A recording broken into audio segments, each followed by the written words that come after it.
প্রিয় নবম শ্রেণীর শিক্ষার্থী বন্ধুরা, তোমাদের সকলকে আরও একবার স্বাগত জানাচ্ছি আমাদের ইউটিউব চ্যানেলে। আশা করি তোমরা সকলে খুব ভালো আছো। তো আজকের ভিডিওতে আমি তোমাদের ফার্স্ট ইউনিট বা প্রথম পর্যায়ক্রমিক পরীক্ষার যে 3 মার্কস এবং 5 মার্কস হয়ে থাকে সেই সম্পূর্ণ 3 মার্কস এবং 5 মার্কস নিয়ে আলোচনা করব। এখানে তোমরা 70খানা 3 মার্কস পেয়ে যাবে। ঠিক আছে, কটা বললাম?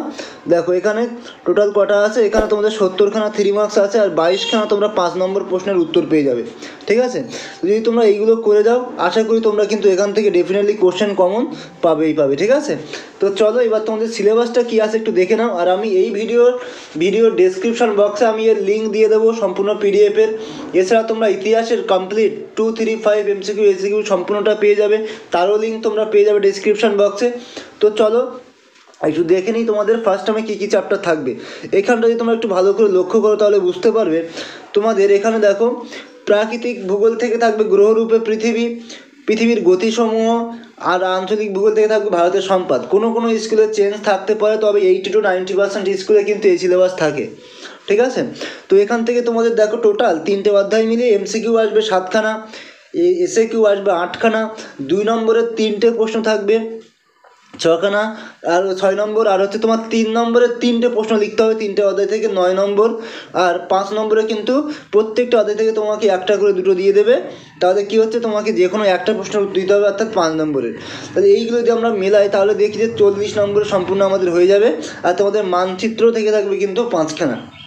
তো এই হচ্ছে তোমাদের প্রথম পর্যায়ক্রমিক মূল্যায়নের কিন্তু সিলেবাস এবং নাম্বার বিন্যাস। ঠিক আছে, বা নাম্বার ডিস্ট্রিবিউশন। এরপরে তোমরা দেখো আমি 3 নম্বরে তোমাদের কটা বললাম, 70খানা, অ্যাকচুয়ালি আছে 73খানা, তো 70খানা আমি তোমাদের রেখেছি অধ্যায় ভিত্তিক। এইরকমভাবে তোমরা কিন্তু সমস্ত নোটস পেয়ে যাবে। তোমরা এখানে দেখতে পাচ্ছ একদম ডায়াগ্রাম সহ আমি সমস্ত নোটস তোমাদের জন্য তৈরি করেছি। তুমি দুটো একটা প্রশ্নের উত্তর পড়ে দেখো, যদি এগুলোকে তোমার কোয়ালিটি বা গুণ সম্পন্ন লাগে তাহলে তুমি স্ক্রিনে দেওয়া যে হোয়াটসঅ্যাপ নাম্বার দেখতে পাচ্ছ সেখানে যোগাযোগ করো। কী করে পিডিএফটা পাবে আমি বলে দেবো। ঠিক আছে, ওখানে প্রত্যেকটা প্রশ্নের উত্তর কিন্তু পয়েন্ট ওয়াইজ করে লেখা আছে, কোনো হাবিজাবি এখানে লেখা নেই। এখানে কিন্তু সম্পূর্ণ পয়েন্ট ওয়াইজ লেখা। তুমি প্রত্যেকটা প্রশ্নের যে কটা প্রশ্ন এখানে দেখতে পাচ্ছ মোটামুটি সমস্ত প্রশ্নে কিন্তু পয়েন্ট ওয়াইজ করে লেখা আছে। পরীক্ষাতে ফুল মার্কস পাওয়া নিয়ে কাউকে কোনো টেনশন করতে হবে না। দরকার হলে তুমি তোমার স্কুলের যে স্যার ম্যাম আছেন বা তোমার যে গৃহশিক্ষক আছেন তাকে একবার একটু তুমি দেখিয়ে নাও যে স্যার আমি এই নোটসটা কি পড়লে ফুল মার্কস পাবো। আমি আশা করি তিনি কিন্তু অবশ্যই সম্মতি জানাবেন। ঠিক আছে, আর যারা টিউশন টিচার দেখছেন আমি তাদেরকে রিকোয়েস্ট করে বলতে চাই, যদি আপনার সময়ের অভাবে আপনি নোটস বানাতে পারছেন না তাহলে আপনি অন্তত এই নোটসটাকে একবার পড়ে দেখুন।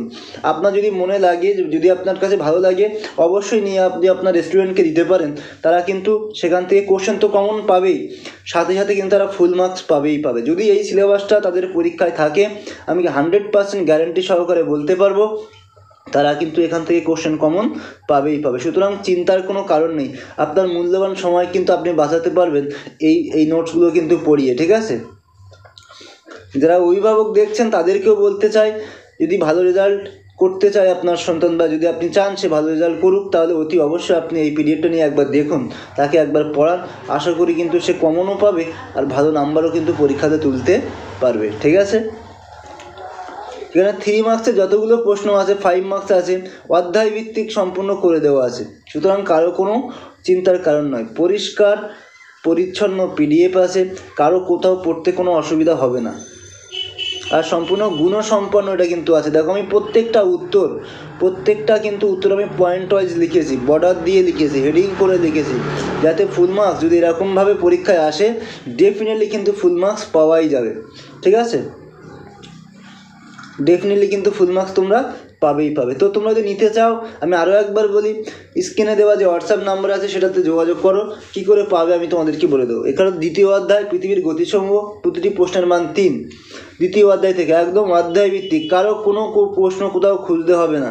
যে প্রশ্নগুলো মোস্ট ইম্পর্টেন্ট আমি সেইগুলো এখানে কিন্তু মেনশান করে রেখেছি। সুতরাং চিন্তার কোনো কারণ নেই, তোমরা এখান থেকে ডেফিনেটলি কোশ্চেন কিন্তু তোমরা বন্ধুরা কমন পাবে।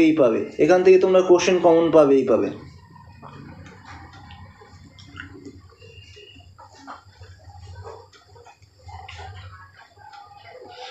অনুসুর অবস্থান, অপসুর অবস্থান, অধিবর্ষ বা লিপ ইয়ার, এটা কিন্তু একটা মোস্ট ইম্পর্টেন্ট কোশ্চেন। তারপর দেখো টিকা লেখো মেরুজ্যোতি বা মেরুপ্রভা, এটাও একটা ইম্পর্টেন্ট কোশ্চেন। টিকা লেখো কোরিওলিসিস বল, এটাও একটা ইম্পর্টেন্ট কোশ্চেন। একদম বৈশিষ্ট্যগুলো উদাহরণ সমেত প্রভাব নিয়ন্ত্রক সব কিন্তু দিয়েছি আমি। কর্কট সংক্রান্তিতেও তাই 3-4টে করে পয়েন্টে কিন্তু লেখা, এগুলো লিখলেই তুমি কিন্তু ফুল মার্কস পাবে। ঠিক আছে, জলবিষুব দেওয়া আছে এখানে, জলবিষুবের পরে মহাবিষুব, তারপরে ফোঁকর পরীক্ষা দেখো আমি তোমাদের ডায়াগ্রামও দিয়ে দিয়েছি, তোমরা এটাও করে নেবে। অপসুর অনুসুর অবস্থানের মধ্যে পার্থক্য আমি করে দিয়েছি এখানে। কর্কট সংক্রান্তি ও মকর সংক্রান্তির মধ্যে পার্থক্য দেখতে পাচ্ছ। আহ্নিক গতি বার্ষিক গতির মধ্যে পার্থক্য, সুমেরু প্রবাহ ও কুমেরু প্রবাহের মধ্যে পার্থক্য। প্রতিটি প্রশ্নের মান 5, দ্বিতীয় অধ্যায় থেকে আহ্নিক গতির আবর্তন অর্থাৎ আবর্তন গতির সাপেক্ষে প্রমাণগুলো। এখানে দেখো এই প্রশ্ন কিন্তু মোস্ট ইম্পর্টেন্ট, যেগুলো দিয়েছি একদমই স্কিপ করা যাবে না। তারপর দেখো আহ্নিক গতির ফলাফল, ঠিক আছে, দিন রাত সৃষ্টির, এখানে আমি ডায়াগ্রাম সহ তোমাদেরকে দিয়ে দিয়েছি, যে তোমরা ছবিগুলো এঁকে নিতে পারো, ছবিগুলো এঁকে নেবে সবাই। 3 নম্বর দেখো পৃথিবীর পরিক্রমণ বা বার্ষিক গতির সপক্ষে প্রমাণ দাও, এখানেও সম্পূর্ণ পয়েন্ট ওয়াইজ করে কিন্তু আমি সমস্ত লেখাগুলো তোমাদেরকে দিয়ে দিয়েছি বন্ধুরা, তোমরা কিন্তু দেখতে পাচ্ছ সম্পূর্ণ উন্নত মানের নোটস আছে এখানে, কারো কোনো পড়তে অসুবিধা কোনো প্রকার কোনো অসুবিধা হবে না। ঠিক আছে, এর পরবর্তী কোশ্চেন দেখো দিনরাত চিত্রসহ দিনরাত তুই হ্রাসবিদ্যুৎ, এটা কিন্তু একটা মোস্ট ইম্পর্টেন্ট কোশ্চেন, এটাকে কেউ স্কিপ করবে না। এখানে কিন্তু দারুণ কোশ্চেন কিন্তু সংকলন করা আছে। ঠিক আছে, তারপর দেখো পৃথিবীর ঋতুচক্রের বর্ণনা, এরকমভাবে পৃথিবীর ঋতু পরিবর্তনের কারণ। তারপরে দেখো 7ম অধ্যায় ভারতের সম্পদ, এখান থেকে 3 নম্বরের যে প্রশ্নগুলো তোমরা পাচ্ছ সেগুলো সব এরকম পয়েন্ট ওয়াইজ করে লেখা আছে, কোনো হাবিজাবি কোনো লেখা এখানে লেখা নেই, যেগুলো এক্সামিনার চাই একদম এক্স্যাক্ট সেইগুলোই কিন্তু লেখা আছে। এখানে দুটো একটা প্রশ্ন একটু ওয়াট কম আছে, দুটো একটা প্রশ্ন একটু বেশি আছে, তবে সেটা তোমাকে মেনটেন করে নিতে হবে, কেননা সমস্ত প্রশ্নের উত্তরের তথ্য কিন্তু সমান নয়, একটু কম বেশি 2-1 জায়গায় হয়েছে, সেটা তোমাকে একটু মেনটেন করে নিতে হবে। তাছাড়াও সমস্ত প্রশ্ন কিন্তু এখানে আমি পয়েন্ট ওয়াইজ করে লিখে দিয়েছি। সুতরাং যারা নিতে চাও তাদেরকে বলতে চাই অতি অবশ্যই তুমি স্ক্রিনে দেওয়া হোয়াটসঅ্যাপ নাম্বার যেটা দেখতে পাচ্ছ সেই হোয়াটসঅ্যাপ নাম্বারে আমার সাথে যোগাযোগ করো। তোমরা এটা কী করে পাবে আমি ডেফিনেটলি তোমাদেরকে বলে দেব। পার্থক্য সমেত এখানে কিন্তু সমস্ত কিছু করা আছে, টিকাগুলোও করে দেওয়া আছে। ঠিক আছে, দেখো এখানে আমি পুনর্ভাব অপুনর্ভাব সম্পদের মধ্যে পার্থক্য যেগুলো তোমরা দেখতে পাচ্ছ। ঠিক আছে, ম্যান ও ম্যানের মধ্যে পার্থক্য, এটাও একটা ইম্পর্টেন্ট কোশ্চেন প্রায় পরীক্ষায় আসে। গচ্ছিত সম্পদ ও প্রবহমান সম্পদের মধ্যে পার্থক্য, প্রচলিত শক্তি ও অপ্রচলিত শক্তির মধ্যে পার্থক্য। তারপর দেখো উত্তর ও দক্ষিণ ভারতের জলবিদ্যুতের মধ্যে পার্থক্য, যেটা তোমরা দেখতে পাচ্ছ, এটাও একটা ইম্পর্টেন্ট কোশ্চেন। এরপরে 5 নম্বর দেখো সম্পদের 5 নম্বরের প্রশ্নের উত্তরগুলো।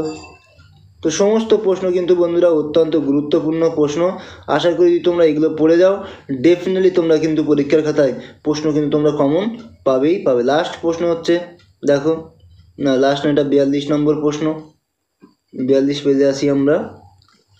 কয়লার অর্থনৈতিক গুরুত্ব, খনিজ তেলের ব্যবহার, খনিজ তেলের গুরুত্ব, দক্ষিণ ভারতের জলবিদ্যুৎ, উত্তর ভারতের জলবিদ্যুৎ, পূর্ব ভারতের তাপবিদ্যুৎ, এগুলো কিন্তু মোস্ট ইম্পর্টেন্ট কোশ্চেন, এগুলোকে কোনো মতে স্কিপ করে দেওয়া যাবে না। ঠিক আছে, এগুলো পড়ে যেতে হবে। তো বন্ধুরা এই ছিল তোমাদের সম্পূর্ণ। বন্ধুরা এবার দেখো আমি তোমাদের কিন্তু ইতিহাসের এই 2 মার্কস দিয়ে দিয়েছি, এমসিকিউ এসিকিউ দিয়ে দিয়েছি, তারপরে 4 মার্কস দিয়ে দিয়েছি, 8 মার্কস দিয়ে দিয়েছি তোমাদের প্রথম পর্যায়ক্রমিক পরীক্ষার। তারপর দেখো আমি কিন্তু 2 মার্কস দিয়ে দিয়েছি জিওগ্রাফির, 70খানা 2 মার্কস দিয়ে দিয়েছি, এমসিকিউ দিয়ে দিয়েছি। তারপর দেখো আর আজকে তোমাদের 3 and 5 মার্কস, যারা তোমরা এই 3টে পিডিএফ কালেক্ট করোনি অতি অবশ্যই আমার সাথে যোগাযোগ করো, কী করে তোমরা পাবে আমি হোয়াটসঅ্যাপের মাধ্যমে তোমাদেরকে বলে দেবো। তো ভিডিও আর বেশি দীর্ঘায়িত করছি না, যদি ভিডিওটি ভালো লাগে অবশ্যই একটি লাইক করবে, কমেন্ট করবে, শেয়ার করে দিও বন্ধুদের সাথে। আর যদি তুমি আমার চ্যানেলে নতুন হয়ে থাকো তাহলে অতি অবশ্যই চ্যানেলটিকে সাবস্ক্রাইব করে দিও। তো আজকের ভিডিও এই পর্যন্ত, দেখা হচ্ছে এরকম কোনো একটা ইম্পর্টেন্ট ভিডিওতে, ততক্ষণে সবাই খুব ভালো থাকবে, সবাইকে অনেক ধন্যবাদ।